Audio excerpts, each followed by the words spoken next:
बिस्मिल्लाहिर्रहमानिर्रहीम। अस्सलाम वालेकुम। उम्मीद है आप सब लोग खैरियत से होंगे जी। तो क्लास 10 जैसे आप सब जानते हैं, हमने इसका चैप्टर 1 स्टार्ट किया हुआ है कंप्यूटर साइंस की बुक का, ठीक है। और लास्ट टाइम हम लोगों ने जो टॉपिक पढ़ा था वो था मेमोरी, लेकिन हम इसके निशान हमने नहीं लगाए थे।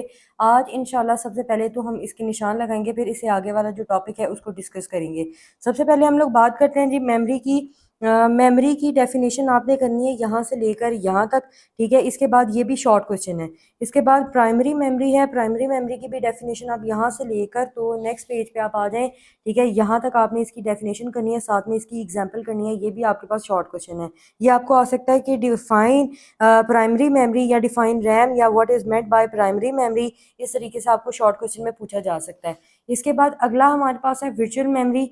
वर्चुअल मेमोरी में हमारे पास ये है कि आपने इसको पहले शॉर्ट क्वेश्चन के तौर पे याद करना है, ठीक है। लिखा हुआ है व्हाट इज वर्चुअल मेमोरी, ये आप क्वेश्चन नोट कर सकते हैं कि वर्चुअल मेमोरी क्या है, ठीक है। इतना भी क्वेश्चन ठीक है। या फिर ये आगे इस तरह भी पूछा जा सकता है कि why is it use when RAM is full, ठीक है। तो आपने यहाँ से लेकर यहाँ तक जो है ना इसका आंसर लिखना है, यानी ये एक ही क्वेश्चन है, ठीक है। और इसका आंसर आपने यहाँ तक करना है वर्चुअल मेमोरी का, ठीक है। इसके बाद जो है ना आपने यहाँ से लेकर यहाँ तक भी निशान लगा लेना है। ये भी एक क्वेश्चन का आंसर है, इंशाल्लाह वो भी आपको मैं बता दूंगी कौन से क्वेश्चन का आंसर है, लेकिन ये भी पैराग्राफ आपने अंदर करना है जी। तो स्टूडेंट्स यहाँ से लेकर यहाँ तक जो पैराग्राफ है इसको भी आपने अच्छे से रीड कर लेना है। एमसीक्यू के तौर पे भी आपसे पूछा जा सकता है कि यहाँ पे जो डाटा ट्रांसफर स्पीड है वो लोअर है या हायर है, ठीक है। यहाँ पे जो एक्सेस टाइम है वो हायर है या लोअर है रैम की निस्बत, इस तरीके से आपको जो है ना वो पूछा जा सकता है। तो यहाँ तक आपने इसको अच्छे से रीड कर लेना है, अगर इनकेस आपको आ जाए तो आप वो भी लिख सकें, ठीक है। तो ये सारा आपके पास शॉर्ट क्वेश्चन था, सारे शॉर्ट क्वेश्चन थे।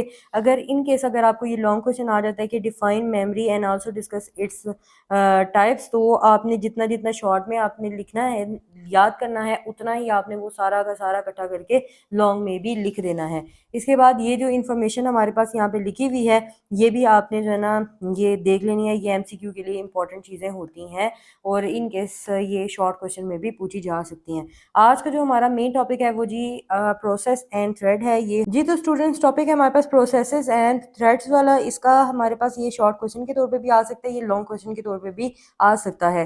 तो लिखा हुआ है जी process is an independent program. जो प्रोसेस होता है वो हमारे पास एक इंडिपेंडेंट प्रोग्राम होता है, यानी ऐसा प्रोग्राम जो किसी दूसरे प्रोग्राम के ऊपर डिपेंड नहीं करता, ये हो मतलब इंडिपेंडेंट होता है। That is currently being executed, जो कि जो है ना उस टाइम चल रहा होता है बाय द कंप्यूटर। कंप्यूटर में ये प्रोग्राम उस टाइम चल रहा होता है। It has its own memory space, CPU time, इसकी अपनी मेमोरी स्पेस होती है, इसका अपना सीपीयू टाइम होता है। एंड अदर रिसोर्सेज, और दूसरे रिसोर्सेज भी इसके खुद के होते हैं, जैसे कि फाइल, फिर उसके बाद नेटवर्क कनेक्शंस वगैरह। Processes are isolated from one another to ensure stability and security, यानी जो प्रोसेसेस होते हैं आइसोलेटेड होते हैं, यानी फ्रॉम वन अनदर, यानी एक दूसरे प्रोग्राम के ऊपर ये डिपेंड नहीं करते हैं, ठीक है। A problem in one process generally does not affect another, यानी अगर एक प्रोग्राम में प्रॉब्लम है तो वो दूसरे वाले प्रोग्राम को मुतासर नहीं करेगी, ठीक है। तो वो प्रॉब्लम जो है ना दूसरे के लिए इफेक्टेड नहीं होगी। अब इसको हम जो है ना थोड़ा सा समझते हैं कि आम लफ्ज़ों में हम ये कहेंगे जो प्रोसेस वो प्रोग्राम होता है जो उस वक्त चल रहा होता है और जिसकी अपनी मेमोरी होती है और अपने ही इसका रिसोर्स होते हैं। जैसे कि फॉर एग्जांपल अगर आपको एग्जांपल के साथ में समझाऊं तो आपको मैं ये बोलूँगी, जैसे आप गूगल क्रोम ओपन करते हैं, ये भी एक प्रोसेस है, ठीक है। उसके बाद आप माइक्रोसॉफ्ट वर्ड ओपन कर रहे हैं, ये अलग प्रोसेस है। अगर आप इन केस अगर आप यानी अब ये हमारे पास दो अलग अलग प्रोसेसेस हैं।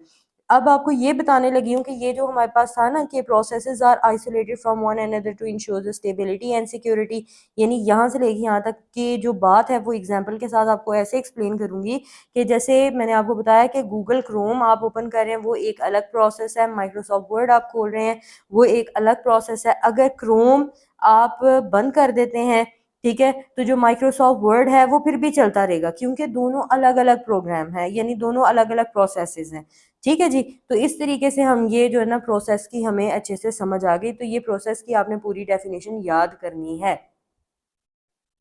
इसके बाद हमारे पास जो नेक्स्ट टॉपिक है वो है थ्रेड। अब थ्रेड क्या होता है, कहता है a thread on other hand is the smallest unit of execution. यानी ये एग्जीक्यूशन, यानी जब एक प्रोसेस जो है ना एग्जीक्यूट हो रहा होता है उसके अंदर एक ये छोटी यूनिट होती है। Multi thread can exist inside a single process. बहुत सारे थ्रेड जो हैं एक सिंगल प्रोसेस के अंदर चल रहे होते हैं, एग्जिस्ट करते हैं यानी मौजूद होते हैं।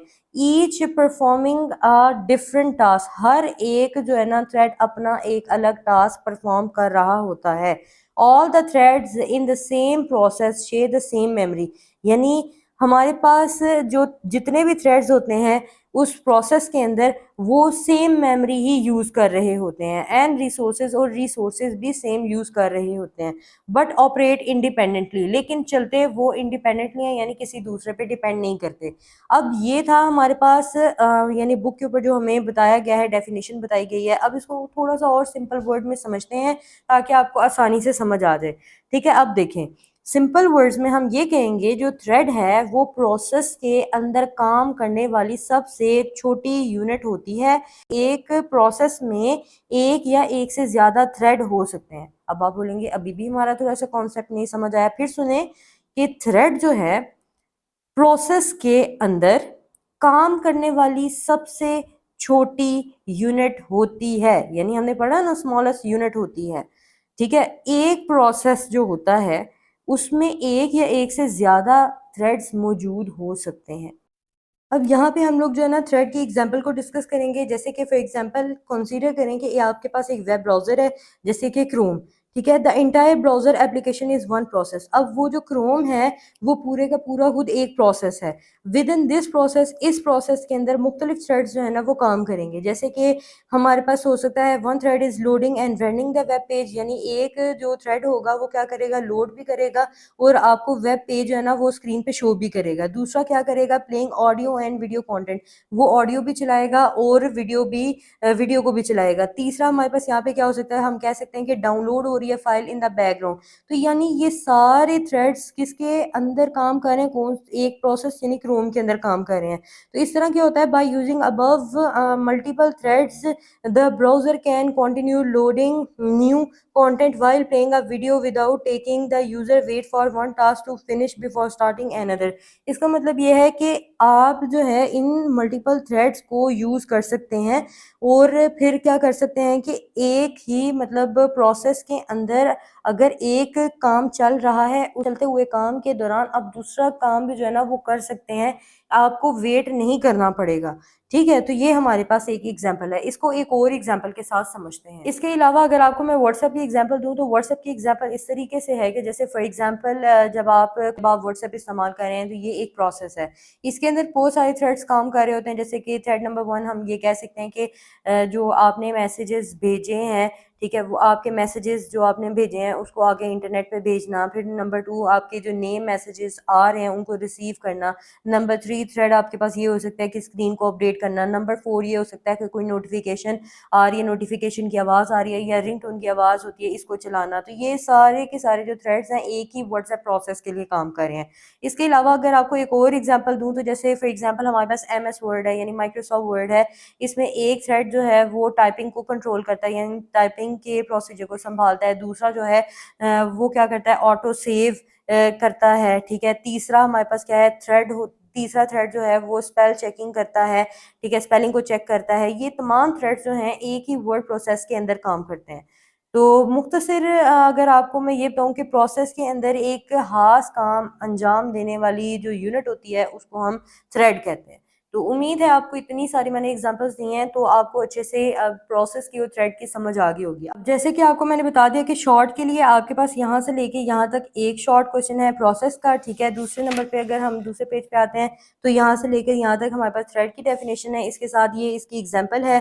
तो लॉन्ग में आएगा तो आपने ये पूरा लिखना है, अगर शॉर्ट में आता है तो आपने इनकी अलग अलग डेफिनेशन जो है ना वो याद कर लेनी है। उम्मीद है आपको आज का जो लेक्चर है वो बहुत अच्छे से समझ आया होगा। वीडियो अच्छी लगी है तो वीडियो को लाइक एंड शेयर जरूर किया करें। चैनल पर नए हैं तो चैनल को सब्सक्राइब भी कर लें। So thank you so much for watching, keep learning, keep sharing. See you next video, take care and अल्लाह हाफिज।